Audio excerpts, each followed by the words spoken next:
Il y a bien des années, dans les rues animées d'Anthony Drive, vivait une petite fille au caractère bien trempé, Audrey.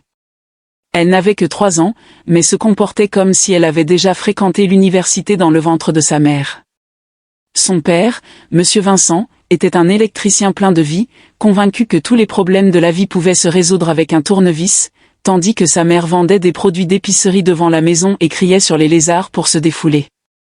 Ensemble, ils élevèrent leur fille avec beaucoup d'amour et une pointe de confusion, car Audrey n'était pas un enfant ordinaire. Du matin au soir, elle ne faisait pas de babillage.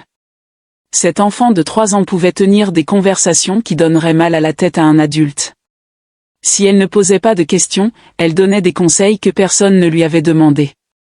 Un samedi matin, alors que son père réparait une prise de courant défectueuse, Audrey se tenait à ses côtés, portant son grand casque de sécurité qui glissait sans cesse sur ses yeux. « Papa, dit-elle sérieusement, si tu prends une décharge, qui te ramènera à la vie ?» Vincent la regarda et éclata de rire. « Oh, petite madame, laisse-moi tranquille.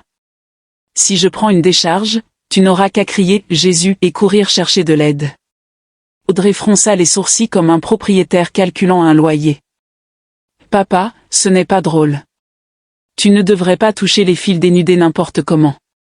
Tu es le père de quelqu'un. » Sa mère, occupée à ranger du pain sur le comptoir, rit aux éclats, manquant de faire tomber son pagne. « Audrey, je t'en prie, laisse ton père travailler avant que ton sermon ne coupe le courant dans cette maison. » Voilà, c'était Audrey. Elle était petite de taille, mais grande de bouche. Même sa maîtresse à l'école maternelle, Tati Joy, avait un jour dit à ses parents, « Cet enfant n'a pas 3 ans. C'est une vieille femme déguisée. » Les autres enfants jouent avec des poupées, mais elle joue avec les conversations. En effet, Audrey ne s'arrêtait jamais de parler. Chaque fois que sa mère l'envoyait en course, elle posait une question capable de brouiller les idées. Si sa mère disait « Audrey, prends cette monnaie et achète des cubes Maggi », elle demandait « Si je rencontre un pauvre en chemin, est-ce que je peux utiliser l'argent des cubes pour l'aider et dire à la soupe de se débrouiller sans sel ?» Une fois, son père avait essayé de la prévenir de ne pas toucher à ses outils électriques, mais elle s'était plantée devant lui, les mains sur les hanches, et avait déclaré « Papa, je t'aide à les ranger.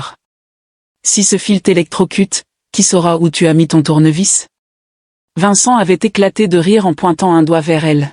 « Arrête de m'électrocuter dans ton imagination, petite prophétesse. » Les voisins l'adoraient.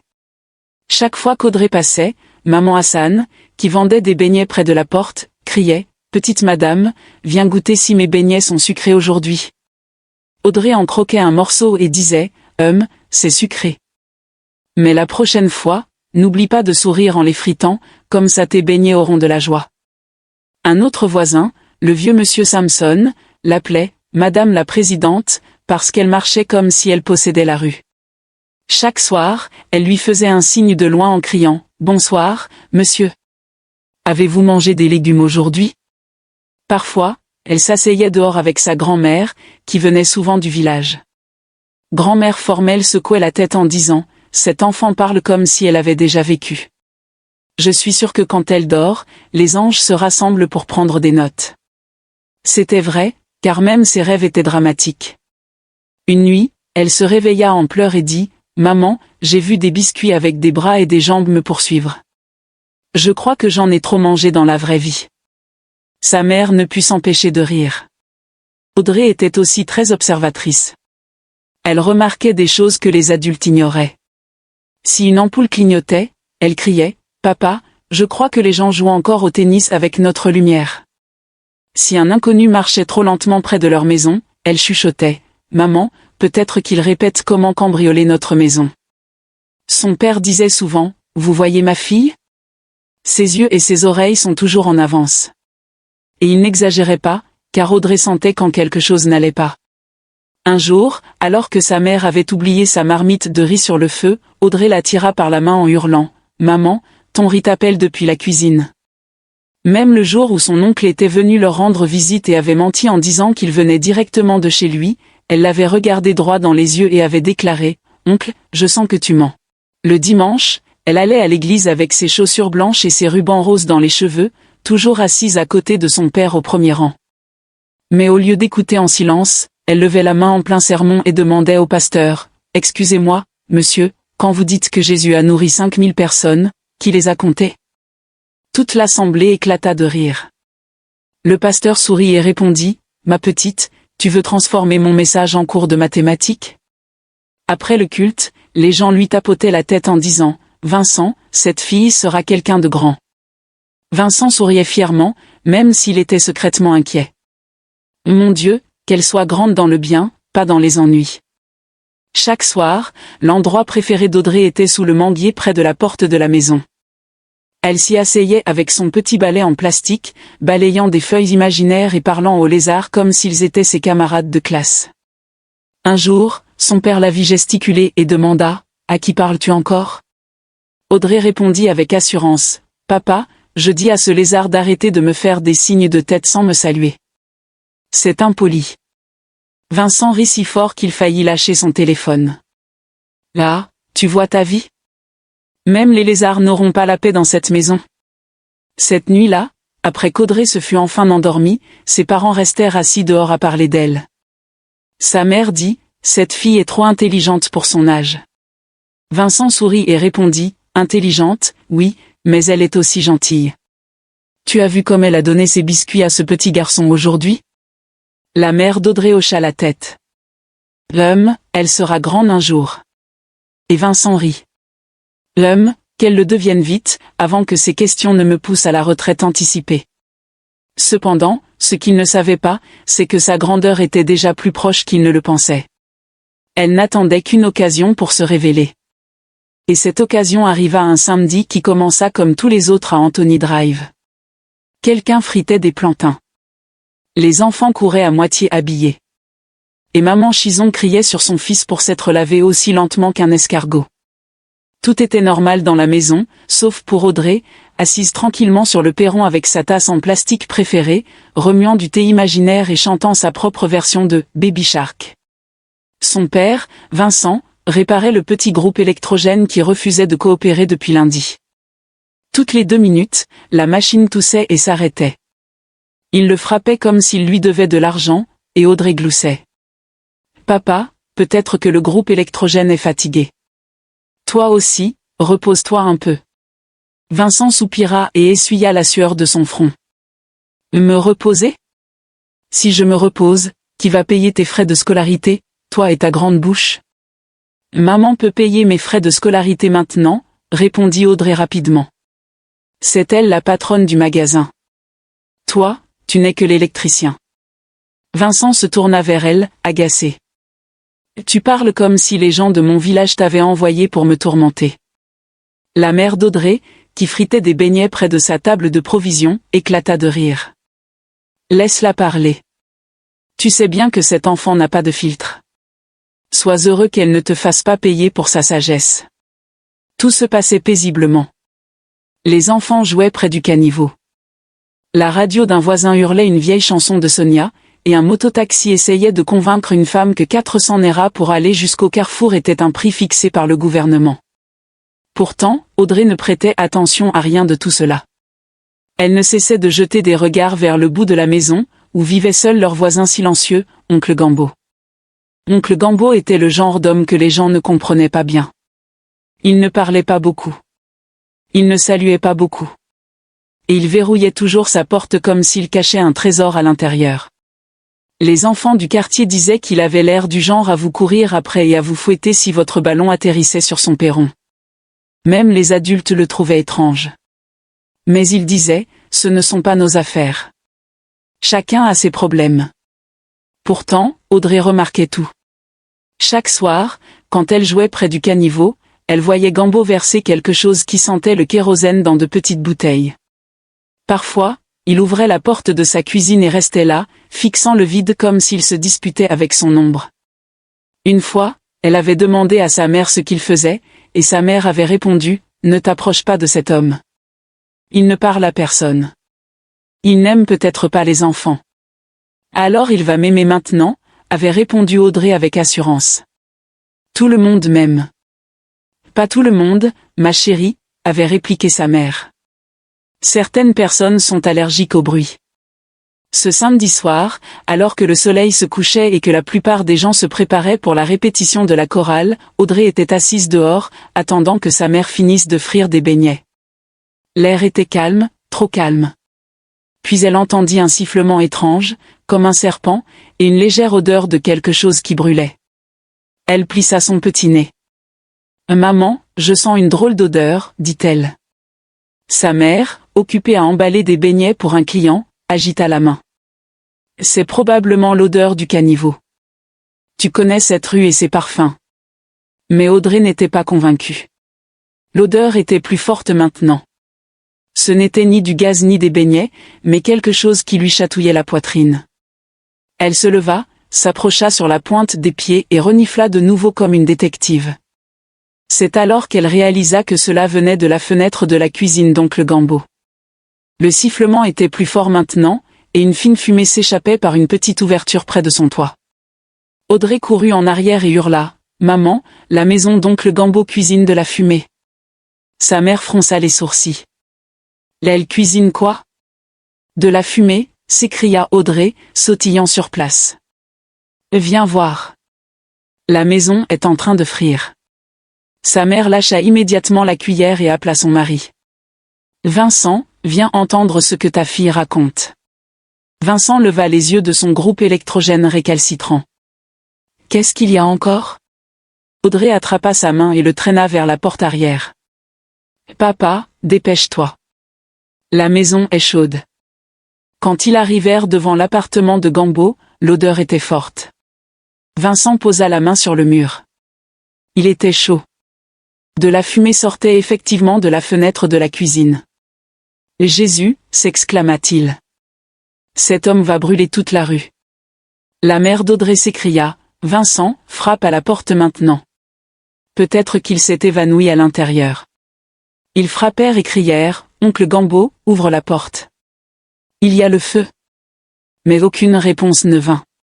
Vincent escalada rapidement la petite clôture et courut vers la cuisine, où il trouva une marmite de soupe en feu, dangereusement proche d'une bouteille de gaz qui fuyait. Une seule étincelle, et tout le bâtiment aurait explosé. « De l'eau » hurla-t-il. Avant que la mère d'Audrey ou quiconque ne puisse bouger, la petite Audrey courut vers le robinet, attrapa le seau rose de sa mère, son préféré. Elle le remplit à moitié, y ajouta du détergent et le traîna vers la porte arrière. Ses petits bras tremblaient, mais elle le poussa vers son père en criant « Papa, verse celui-là en premier. » Vincent jeta rapidement l'eau, assez pour affaiblir le feu. Puis il ferma la valve du gaz. Les voisins avaient commencé à se rassembler, criant des instructions que personne n'écoutait. La mère d'Audrey respirait vite, serrant Audrey contre elle. « Ma fille, tes yeux sont plus perçants qu'une caméra de surveillance. » Quand Vincent sortit, sa chemise était trempée de sueur. Il serra sa fille dans ses bras et dit, essoufflé, « Tu as sauvé la rue, mon bébé.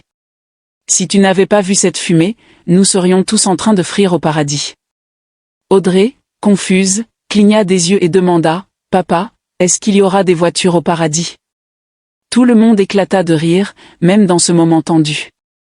Plus tard ce soir-là, la rue était remplie de discussions. Les voisins ne cessaient de louer la petite fille.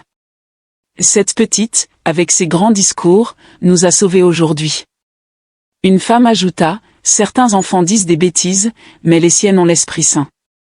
Même oncle Gambo, revenu du travail pour trouver sa cuisine à moitié brûlée, ne cessait de les remercier. Il était gêné, mais reconnaissant. Je ne sais même pas comment remercier cet enfant. Sans elle, je ne serais plus là. Audrey sourit simplement, croquant un beignet du plateau de sa mère. La prochaine fois, ne laisse pas le feu sans surveillance. Le feu est têtu comme le groupe électrogène de papa. Tout le monde rit de nouveau. Quand grand-mère Formelle les appela plus tard ce soir-là, elle fut émerveillée en entendant parler du courage d'Audrey. Elle se vanta fièrement, je l'ai toujours dit. Cet enfant n'est pas né dans un hôpital ordinaire. Elle vient directement du ciel. Vincent secouait la tête en disant, le ciel ferait mieux de se préparer au drame, car quand elle y retournera, elle leur posera plein de questions. Le lendemain matin, tout le monde à Anthony Drive avait entendu l'histoire. La nouvelle s'était répandue plus vite que l'odeur des beignets un jour normal. Avant 8 heures, des gens curieux commençaient à affluer dans leur maison, prétendant venir saluer, mais en réalité, ils voulaient voir la célèbre pompière de 3 ans. Maman Chison, qui ne ratait jamais une occasion de colporter des ragots, arriva la première, son foulard noué comme en cas d'urgence. Maman Audrey, je suis juste venue te saluer ce matin. Puis elle commença, cette petite madame est presque devenue pompière hier soir. Maman Audrey rit timidement. Ma sœur, sans elle, nous serions tous réduits en cendres maintenant. Audrey, assise sur le perron en mangeant des biscuits, leva la tête et dit, je ne combats pas le feu, j'ai juste aidé papa parce qu'il criait trop et ne savait pas quoi faire. Tout le monde éclata de rire. Puis Monsieur Hoquet, le propriétaire, arriva lentement avec sa canne. Il appela, Audrey, viens ici, mon héros. Audrey courut vers lui et se mit au garde à vous comme un soldat. Il lui tapota la tête et dit, tu as sauvé ma maison, mon loyer et ma tension artérielle. Dis-moi, qui t'a appris à être si courageuse? Audrey sourit fièrement. Ma maman m'a appris à être rapide. Et mon papa m'a appris à crier quand quelque chose ne va pas, Vincent rit depuis le coin. Donc crier fait partie de ton certificat? Ce dimanche-là fut comme une fête. Les voisins apportèrent du zobo et des noix de cola. Les enfants suivaient Audrey en l'appelant « super bébé ». Même les mototaximens à la jonction l'arrêtaient pour dire « petite madame, si tu vois un autre feu, appelle-nous pour qu'on vienne aider ». Le plus drôle fut quand sa maîtresse de l'école maternelle à Piquise, Tati Joy, passa. Elle dit « Audrey, donc c'est pour ça que tu t'entraînais au lieu de dormir pendant la sieste ?» Audrey leva les yeux innocemment. « Tati, je n'aime pas dormir. » « Et si le feu vient pendant que je dors ?» Tout le monde éclata de rire. Vincent chuchota à sa femme, « Je pense qu'on devrait commencer à faire payer les gens pour entendre cet enfant parler. » En soirée, quelqu'un avait même posté l'histoire sur Facebook avec la légende, « Une fillette de 3 ans sauve toute une rue de l'explosion. » En 2 heures, la publication avait plus de 400 likes. Le téléphone de maman Audrey ne cessait de sonner. Ses amis l'appelaient pour dire « femme de l'année, tu as donné naissance à la meilleure extinctrice de feu. » Même une station de radio appela Vincent pour demander s'il pouvait les intervieweurs. Le lendemain, Vincent, à la fois timide et fier, dit « Radio Care, demandons d'abord à Audrey si elle est prête pour la vie de célébrité. » Quand il le lui dit, elle répondit très sérieusement « Je n'aime pas les microphones. » Il crie toujours. Je vais juste écrire mon histoire sur du papier. Sa mère rit si fort qu'elle dut se tenir la poitrine. Toi, écrire une histoire? Tu ne sais même pas écrire correctement ton nom. Audrey fronça les sourcils. Alors écris-la pour moi maintenant. Plus tard ce soir-là, après toute l'excitation, la famille était assise dans le salon. Vincent se tourna vers sa fille. Audrey, sais-tu que tu as sauvé des vies hier? Audrey hocha lentement la tête. Oui, papa. Est-ce que ça veut dire que je peux regarder un dessin animé en plus ce soir? Ses parents éclatèrent de rire.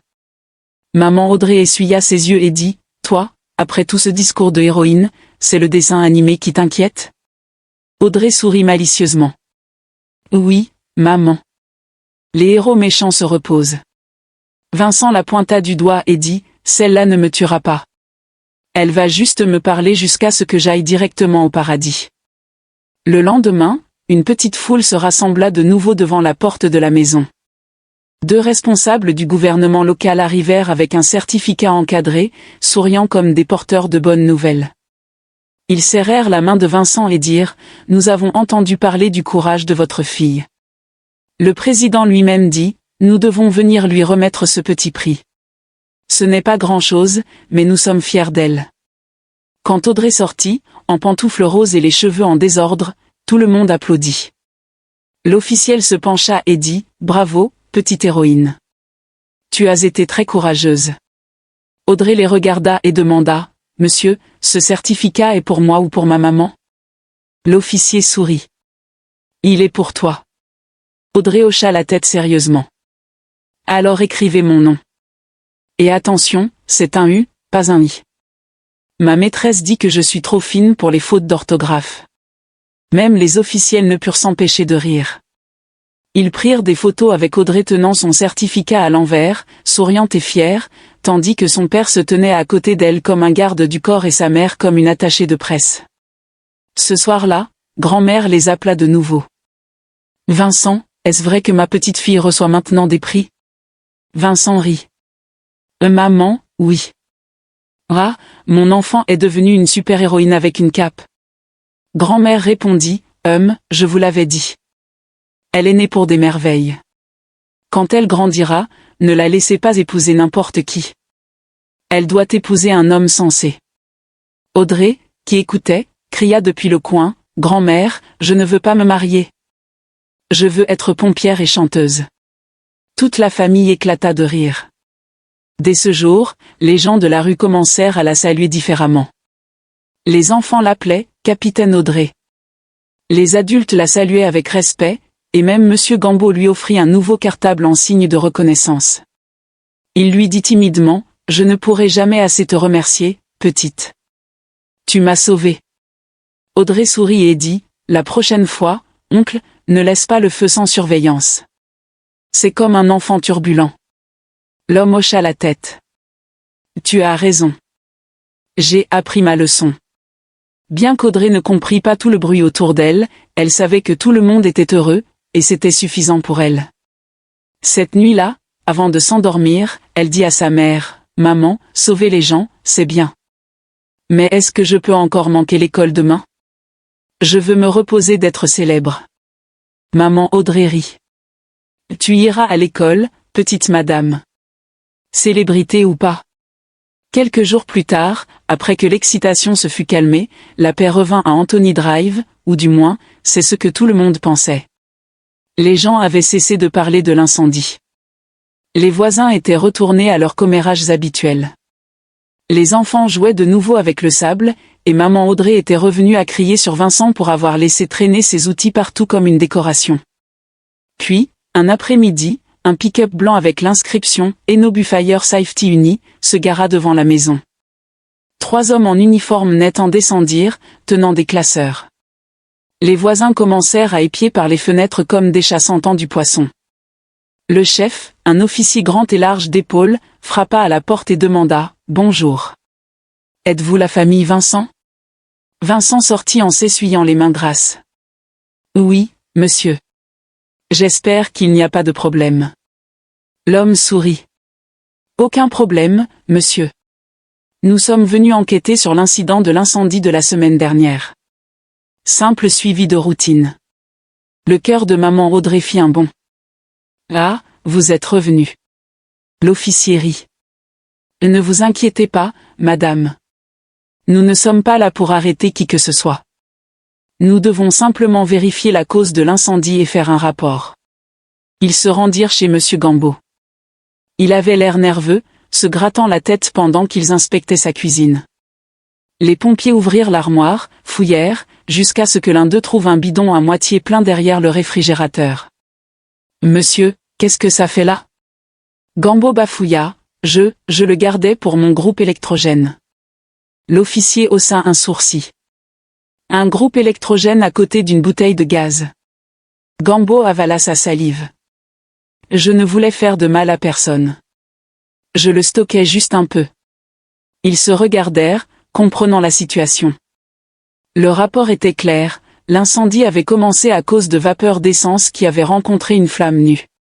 Si Audrey ne l'avait pas remarqué à temps, tout le quartier aurait pu être réduit en cendres en quelques minutes. Quand les officiers eurent terminé, ils revinrent dans la cour et rassemblèrent tout le monde. Le chef dit, « Sérieusement, vous avez eu de la chance. 1 minute de plus, et tout ce bâtiment aurait explosé. Vous devriez tous remercier cette petite fille. » Il pointa Audrey, assise sur une marche en mangeant des bonbons. Tout le monde applaudit, mais il n'avait pas fini. Il ajouta, « Et quant à l'homme responsable, soyez très prudent. Ne gardez jamais d'essence ou de gaz près du feu. Vous ne mettez pas seulement votre vie en danger, mais aussi celle des autres. » Les yeux de Gambo se remplirent de larmes. Il s'avança et dit, « Je suis désolé, tout le monde. J'ai failli vous tuer à cause de ma bêtise. Je croyais économiser, mais j'ai failli payer avec des vies. Les voisins lui pardonnèrent immédiatement, bien que certains feignirent encore de l'agacement. « Eh bien, oncle Gambo, tu ne nous feras plus frire cette nuit-là », quelqu'un cria. Gambo sourit faiblement, secouant la tête. « Non, jamais plus. J'ai fini de stocker du carburant. Même si mon groupe électrogène a faim, je lui donnerai de l'eau à boire. » Tout le monde rit. Plus tard ce soir-là, Gambo apporta un petit sac en nylon à Audrey. À l'intérieur, il y avait une belle paire de chaussures rouges. « Merci, ma fille, dit-il. Tu m'as sauvée de ma propre erreur. » Audrey regarda les chaussures avec de grands yeux. « Elles sont rouges comme le feu, dit-elle. » Oui, Gambo hocha la tête. Pour nous rappeler que même le feu peut être beau si on le respecte. Maman Audrey le remercia et Vincent lui tapota l'épaule. « Pas de rancune, voisin. Assure-toi juste que ta cuisine ne tente plus de nous tuer. » Dès ce jour, Gambo devint un homme changé. Il commença à saluer les gens, à aider les femmes à porter leurs seaux, et même à sourire, ce que personne ne lui avait vu faire depuis des années. Certains disaient que le courage d'Audrey n'avait pas seulement arrêté un incendie, mais qu'il avait aussi allumé une lumière en lui. À présent, Anthony Drive n'était plus une rue ordinaire. Elle était devenue une sorte d'attraction touristique. Des journalistes de la télévision d'Enugu City vinrent filmer la célèbre héroïne de 3 ans. L'équipe de tournage arriva un samedi matin, et le producteur demanda à Vincent, « S'il vous plaît, pouvons-nous parler à votre fille ?» Vincent rit nerveusement. « Vous pouvez essayer, mais si elle vous pose trop de questions, ne pleurez pas. » Ils installèrent leur caméra devant le magasin. Audrey portait ses nouvelles chaussures rouges et était assise sur un tabouret, balançant les jambes comme une célébrité à la première de son film. Le journaliste se pencha et demanda à Audrey, « Comment as-tu su qu'il y avait un incendie ce soir-là » Audrey inclina la tête. « Parce que l'air était en colère. » Tout le monde rit. « Que veux-tu dire par « l'air était en colère » demanda le journaliste. « Ça sentait chaud, » dit Audrey avec assurance. « Et papa a dit, quand quelque chose ne va pas, je dois le lui dire vite. Alors je l'ai fait. Et il crie d'habitude, alors j'ai crié aussi. » Toute l'équipe éclata de rire. Le journaliste hocha la tête. « Tu es très intelligente, Audrey. Sais-tu que tu es une héroïne ?» Audrey réfléchit un moment, puis secoua la tête. « Non, je suis juste petite. Seul Dieu est le héros. » Le producteur fut si touché qu'il arrêta d'écrire. Même Vincent essuya ses yeux, prétendant enlever de la poussière. Ce dimanche, pendant le culte, le pasteur appela leur famille devant l'assemblée. Il dit, « Parfois, Dieu utilise de petites personnes pour nous rappeler de grandes choses. » L'acte de cet enfant n'était pas de la chance. C'était de la discipline. Parents, élevez bien vos enfants afin que, quand le danger arrive, ils sachent quoi faire. Toute l'église applaudit tandis qu'Audrey se tenait timidement, tenant la main de son père. Après le culte, les gens les entourèrent de câlins et de cadeaux. Mais Audrey ne se souciait pas vraiment de toute cette attention. Elle chuchota à sa mère, « Maman, mes jambes sont fatiguées de tant de salutations. » Sa mère sourit. « Ce n'est pas tous les jours que les gens te célèbrent, ma chérie. Souris un peu pour eux. » Alors Audrey sourit largement, montrant toutes ses petites dents. Ce soir-là, alors que le soleil se couchait, Audrey jouait avec sa poupée quand son père s'assit à côté d'elle. Il la regarda un moment, souriant. Puis il dit, « Mon bébé, tu sais que tu n'as pas seulement sauvé notre maison. Tu nous as rappelé ce que signifie la famille. » Audrey leva les yeux, curieuse. « Comment ? » Parce que ce soir-là, tu n'as pas attendu qu'un adulte agisse. Tu as cru que ta petite voix pouvait faire la différence, et c'est ce qu'elle a fait. C'est ça, le courage. Audrey cligna des yeux. « Donc je suis courageuse ? » « Oui, » dit son père avec fierté. « Très courageuse. » Audrey réfléchit un instant, puis dit, « Alors demain, est-ce que je peux éteindre le groupe électrogène moi-même ?» Vincent sursauta. « Là, pas ce genre de courage. Laisse le groupe électrogène à moi, s'il te plaît. » Maman Audrey, qui écoutait depuis la cuisine, éclata de rire. « Tu vois ton héroïne ? Elle veut déjà te prendre ton travail. Cette nuit-là, Alors qu'Audrey était au lit, son père lui raconta une histoire.